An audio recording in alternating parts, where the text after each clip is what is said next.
நம்ம வீட்டு தோட்டத்துக்காக மீஷோலேருந்து கொஞ்சம் சீட்ஸ் எல்லாம் ஆர்டர் போட்டிருந்தோம். அதில் வந்து ஃப்ளவர் சீட்ஸும் வெஜிடபிள் சீட்ஸும் மொத்தம் 100 சீட்ஸ் இருந்தது. பேக்கிங்லாம் வந்து ரொம்ப நீட்டாகவே கொடுத்துருந்தாங்க. ஃப்ளவர் சீட்ஸ் வந்து ஒரு 50 சீட்ஸும் வெஜிடபிள் சீட்ஸ் வந்து ஒரு 50 சீட்ஸும் கொடுத்துருந்தாங்க. இதை வந்து நம்ம வந்து கவுண்ட் பண்ணி பார்த்தோம். 100 சீட்ஸ் கரெக்டாக இருந்தது.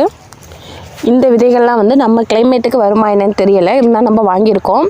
இந்த பேக்கெட்டுக்குள்ளேயே வந்து ஒரு கேட்லாக் மாதிரி ஒன்று கொடுத்துருந்தாங்க. அதில் வந்து எந்தெந்த காய்கறிகள் எந்தெந்த பூக்கள்னு சொல்லிட்டு அதோட நேமோடு சேர்த்து ஒரு பிக்சர் ஒன்று கொடுத்துருந்தாங்க. பார்க்கவே நல்லா நீட்டாக இருந்தது. நம்ம அதை பார்த்தே தெரிஞ்சுக்கலாம் எந்தெந்த காய்கள் வந்து எந்தெந்த மாதிரி பூக்கும் எந்த அப்படின்னு சொல்லிட்டு எந்தெந்த விதைகள்னு பார்த்துக்கலாம். அதோட பேக் சைடு வந்து ஒரு செய்முறை ஒன்று கொடுத்துருந்தாங்க. அதில் வந்து எந்தெந்த பூக்கள் எந்தெந்த சீசனுக்கு பூக்கும், எந்தெந்த காய்கறிகளை வந்து எந்தெந்த மாதம் நம்ம வந்து விதை போடணும் அப்படின்ற மாதிரி ஒரு நீட்டாக கொடுத்துருந்தாங்க. அதை பார்த்தே நம்ம விதை வந்து நம்ம விதைச்சிக்கலாம். நீட்டாக இருந்தது. அது பார்க்கும்போதே நமக்கு எந்த ஒரு டவுட்டும் வராத மாதிரி நீட்டாக கிளியராக சொல்லியிருந்தாங்க. இந்த விதைகள் வந்து நல்ல குவாலிட்டியாகவே இருந்தது. இந்த விதைகள் வந்து நீட்டாக வந்து ஒரு சிப்லாக் கவரில் சின்ன சின்ன சிப்லாக் கவரில் கொடுத்துருந்தாங்க.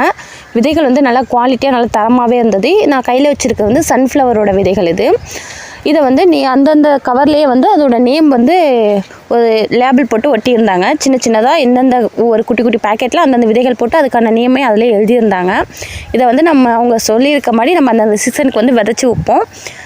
பார்க்கலாம் எந்தெந்த செடி நமக்கு வந்து பலன் தருது, யூஸ்ஃபுல்லாக இருக்குது அப்படின்னு சொல்லிட்டு பார்த்துட்டு நெக்ஸ்ட்டு வீடியோ வந்து நான் உங்களுக்கு அப்லோட் பண்ணுறேன்.